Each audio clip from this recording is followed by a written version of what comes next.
বন্ধুরা সবাই কেমন আছো? বন্ধুরা আজকে তোমাদের আপন মায়ের সাথে রাতে কাজ করার অসাধারণ একটি সত্য ঘটনা বলবো। গল্পটি শেষ পর্যন্ত শুনলে তোমরা বাধ্য হবে হাতের কাজ করতে।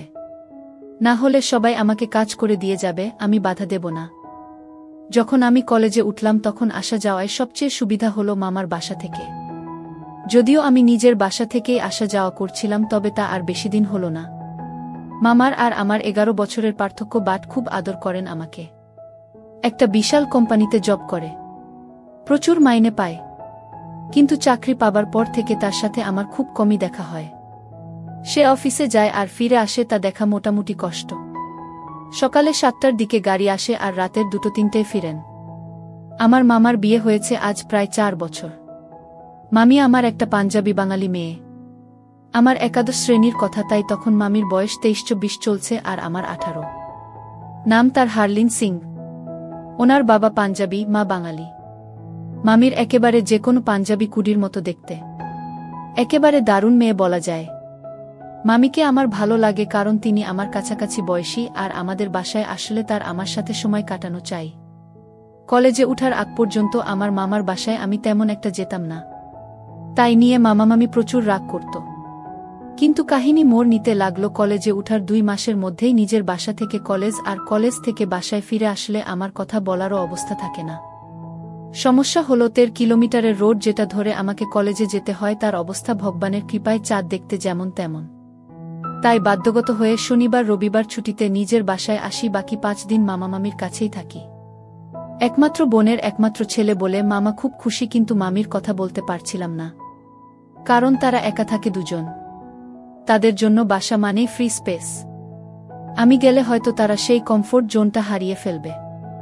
আমি ভাবছিলাম তিনি অখুশি হবে, তবে ব্যাপারটা একটু আলাদা। মামি শুধু দেখতেই সুন্দর না, তার মনটা খুব ভালো। 2-3 সপ্তাহের মধ্যেই আমাদের মধ্যে মোটামুটি ফ্রেন্ডের মতো অবস্থা হয়ে উঠল। তার সবচেয়ে বড় কারণ, তাকে সপ্তাহে 5 দিনই একা থাকতে হয়। বলতে ভুলেই গেছি, মামি তখন 5 মাসের গর্ভবতী। তাই মামিও একা বাসায় আমাকে পেয়ে ভালোই মেতে উঠেছে। আমাদের মধ্যে আরও একটা ক্লোজ সম্পর্ক আসে ননভেজ খাওয়ার কারণে।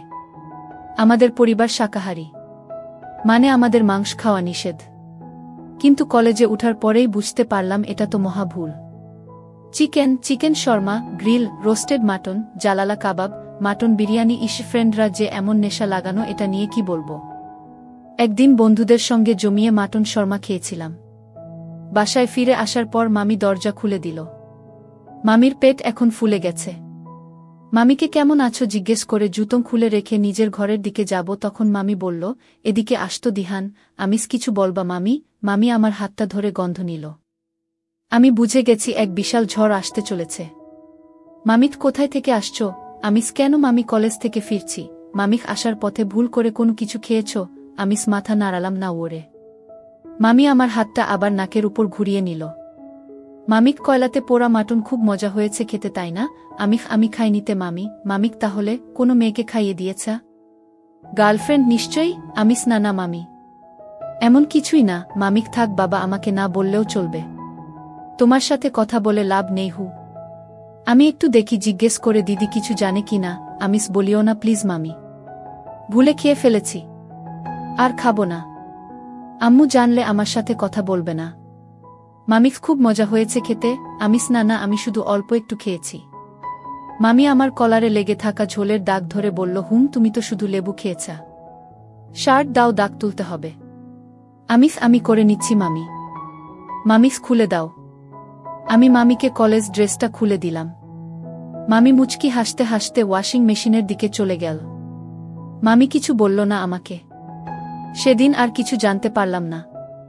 আরও কয়েকদিন পর মামি হুট করে এসে বলল, দিহান একটা কাজ করবা, কিন্তু কাউকে বলা যাবে না।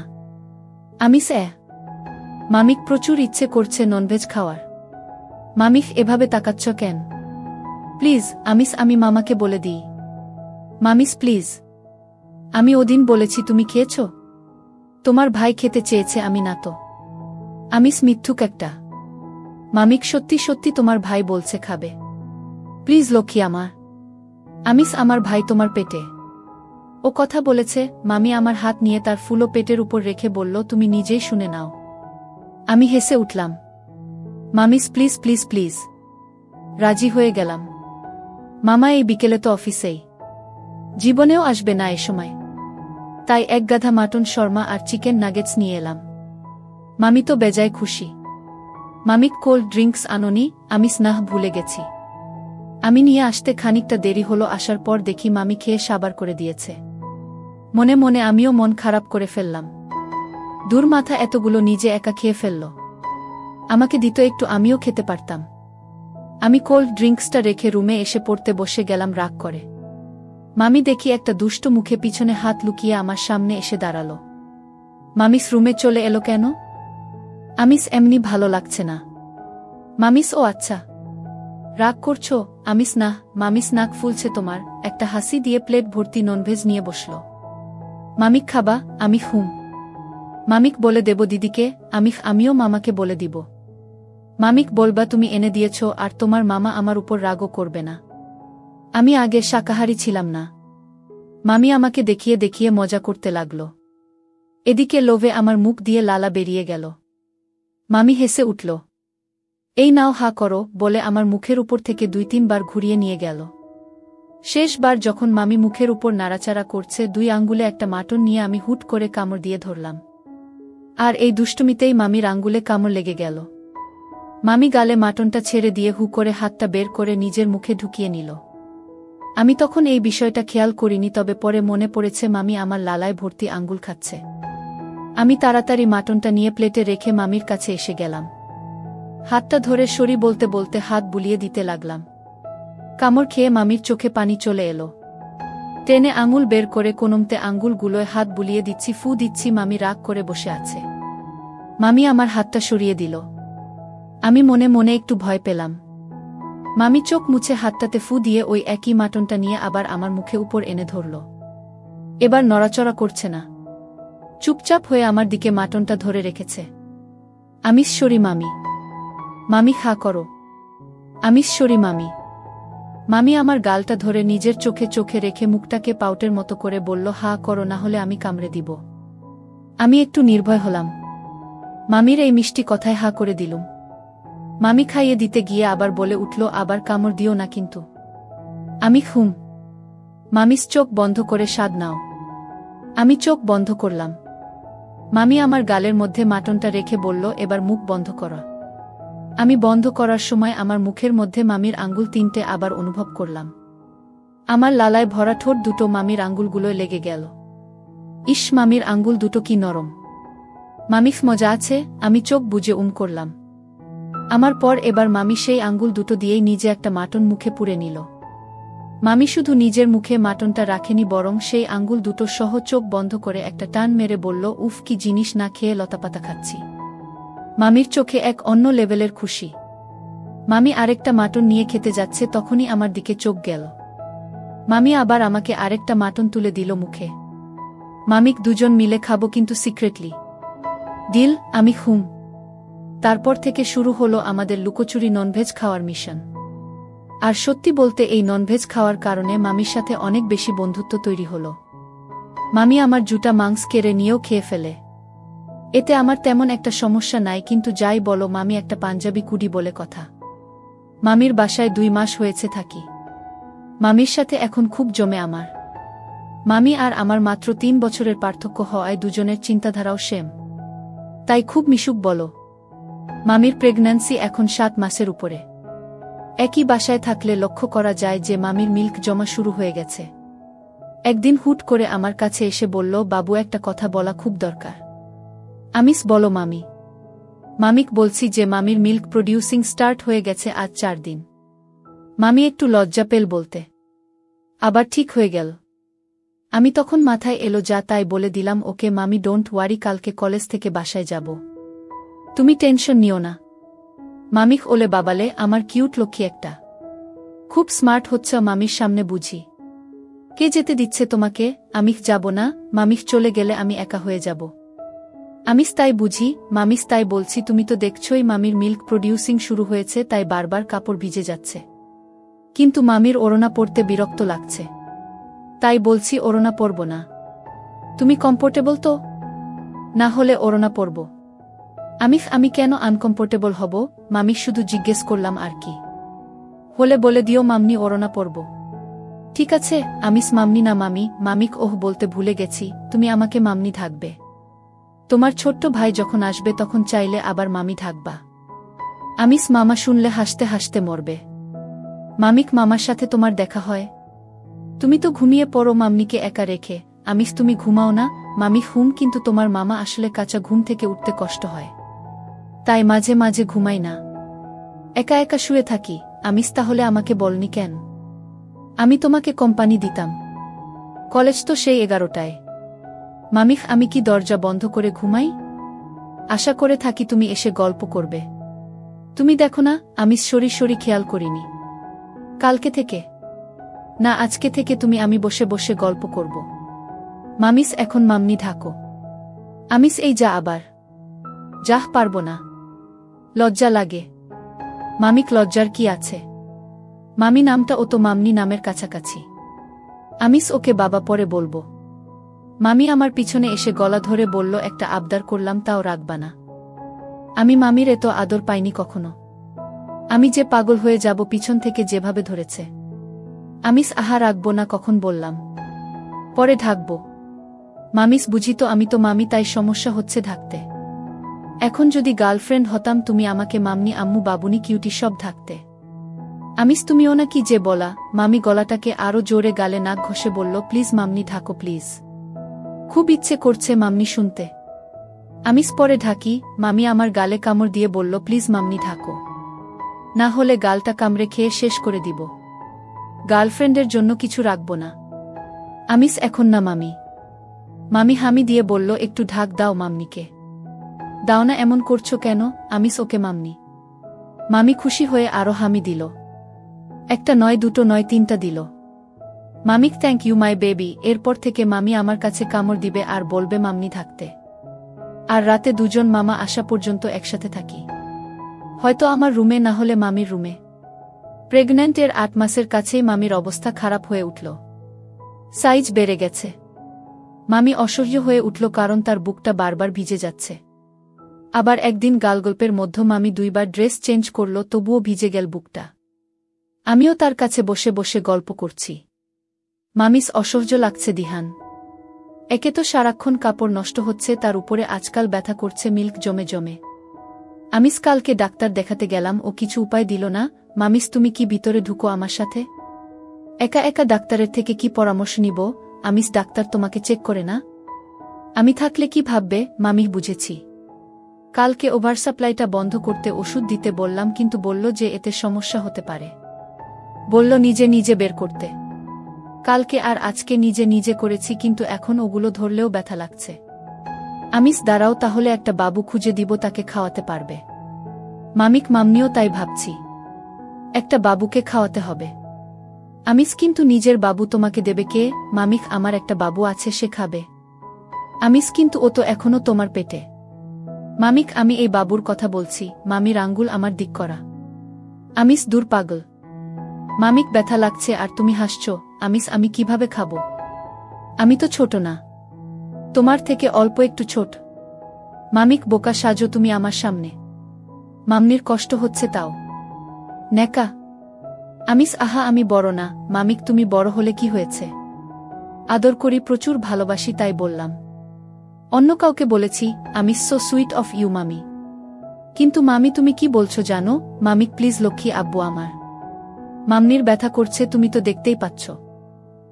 কিন্তু তোমাকে কিন্তু বিন্তু খুঁজতে হবে না।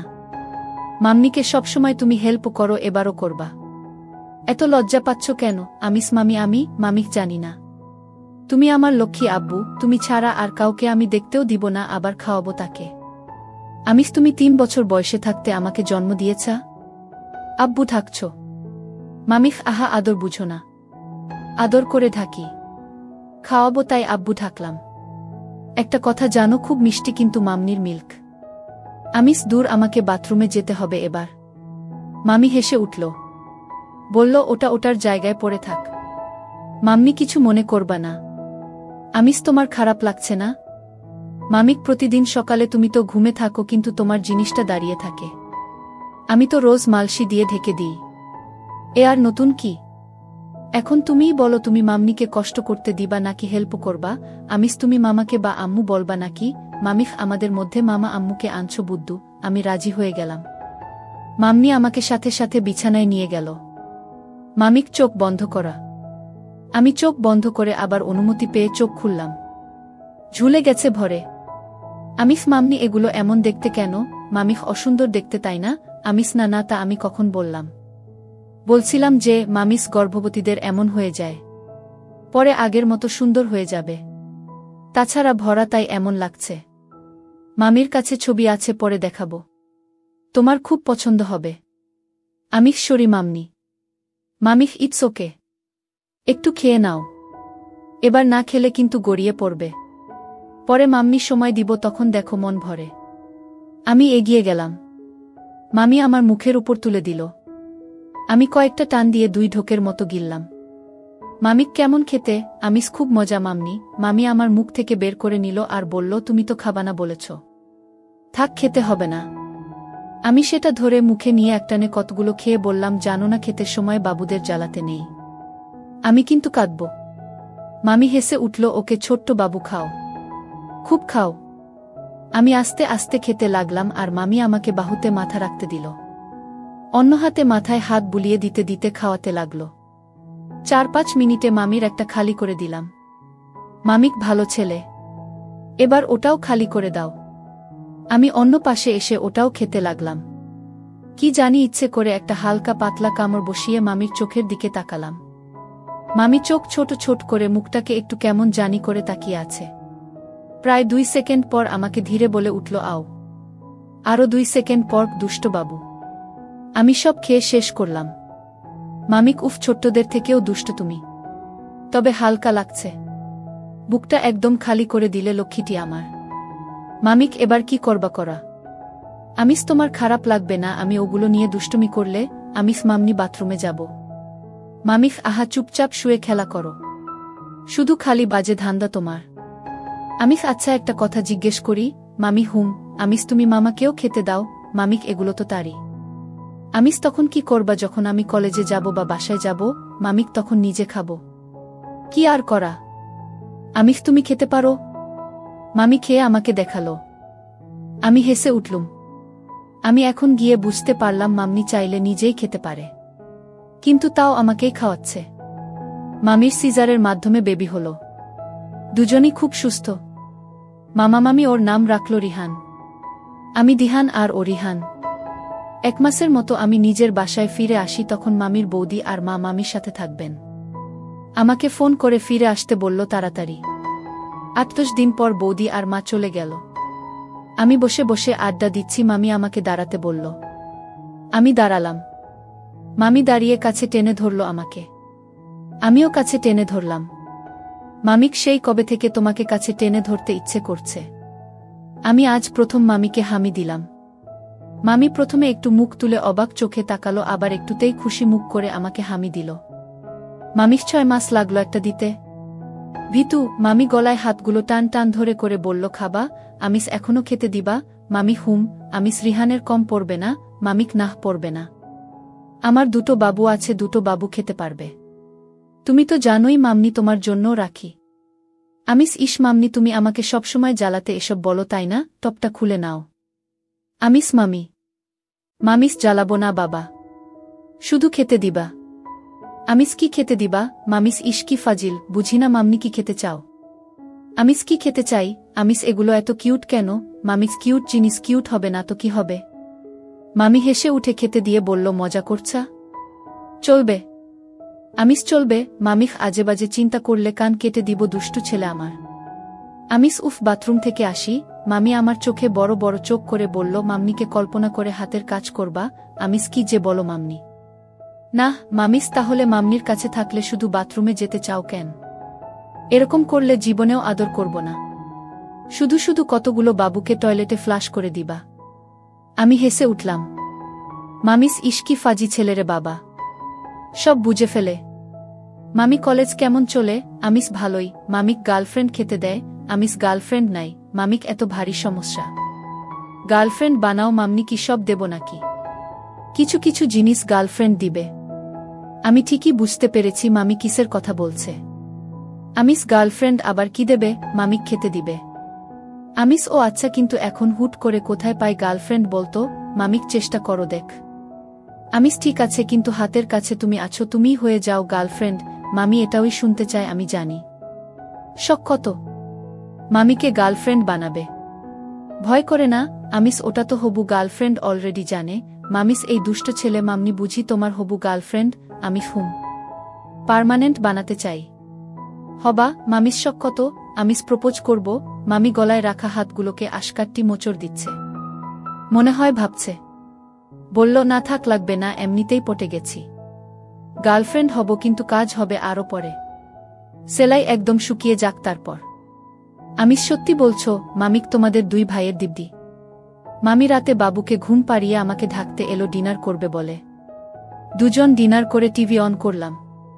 মামা এখনো আসেনি।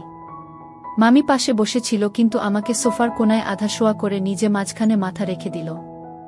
আমি দুষ্টুমি করতে শুরু করে দিলাম। মামিক এই দুষ্ট হাত দিচ্ছে কেন? আমি একটু খেলবো তাই। মামিস এগুলোতে তোমার মামার।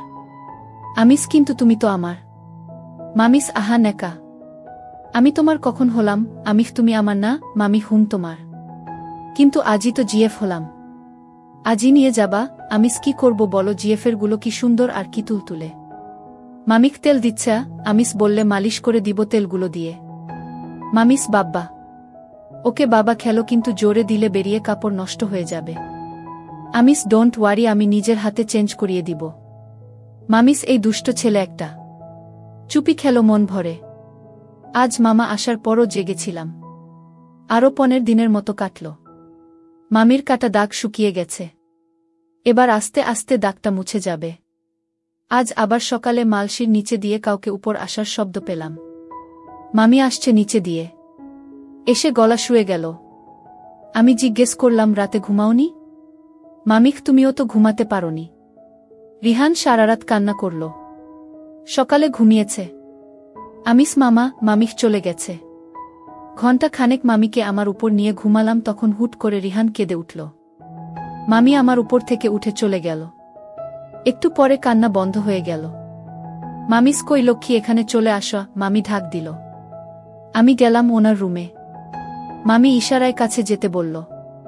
আমি মামির পাশে শুয়ে গেলাম। তারপর 3 জন দুপুরে ঘুম থেকে উঠলাম। মামি আমাকে তুলল। মামিস উঠো, ক্ষুধা লাগেনি? আমি উঠে দেখি রিহান খাচ্ছে। লোভ সামলাতে পারলাম না। মামিও বুঝতে পেরেছে। আমি হুম। আজ 7 সকালে আমাকে ঘুম থেকে উঠাতে এসে বলল আজ নাকি নতুন কিছু দিবে। আমি তো উৎসাহী হয়ে বসে আছি। মামি কি করছিল জানি না, আমি বসে আছি, মামি হুট করে এসে আমাকে টেনে তুলে বিছানায় ফেলে দিল। মামি মাথার চুলগুলো পিছনে বাঁধল। আমার উপর উঠে গেল। রিহানের 3 মাস পূর্ণ হল। মামির দাগ মিলিয়ে গেছে মোটামুটি। আমি একদিন চেয়েছিলাম একটু এগোতে, কিন্তু মামি বলল আর একটু অপেক্ষা করা। আমি জানি অপেক্ষা করলে এ সুখ জান্নাত হবে। তাই মামনির কথা মান্য করলাম। আজ সকাল থেকে মামি খুব সেজেগুজে আছে। হুট করে মিনি স্কার্ট একটা আর সারা টপ পরেছে। আমি ওকে বাসায় এমন দেখি না। বাবুকে ঘুম পাড়িয়ে আমার কাছে এলো। হাত ধরে বলল আজ সব হিসাব বুঝিয়ে দিব।